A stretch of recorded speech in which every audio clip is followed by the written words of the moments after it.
So today, magluluto tayo ng chicken tinola dahil affected tayo sa Katniel breakup. Char! Anyway, add ko na to sibuyas. So, inuuna ko yung sibuyas kasi ayoko talaga na nasusunog yung bawang. And then, ito na yung bawang na i-add natin after. So, gisalat natin ng ilang minuto. And then, ito ng ginger.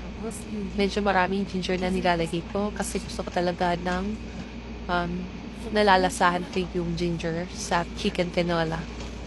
So, ang dami ko pala ritong chicken is chicken thigh and chicken breast. Kasi ito yung favorite part namin ng husband ko. And then, nag-add na rin ako ng chicken Knorr cubes. Dalawa yung gamit ko dito kasi gusto ko talaga yung malasa yung chicken tinola. And then, itong ground pepper. So, lang natin ng ilang minuto. And then, in-add ko na yung 2 cups of water. Well, depende sa inyo kung gaano karami yung sabaw na gusto nyo.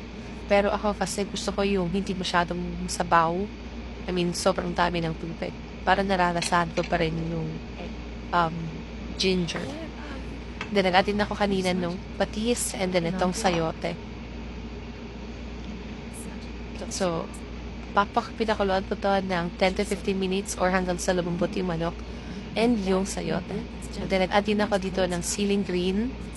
4 yung nilagay ko dito kasi gusto ko talaga yung medyo may kick yung chicken tinola.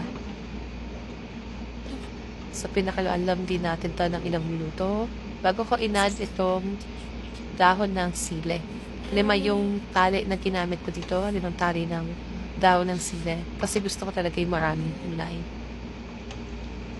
So, after ilang minutes, siguro 10 to 15 minutes, tuto na tong chicken tinola. To serve na natin. And ready na tayo for our lunch. Tayo ba? Ano bang ulam nyo today? Sana masarap ang ulam nyo. And ito na. Kain na tayo, guys. Let's enjoy this chicken tinola for our lunch.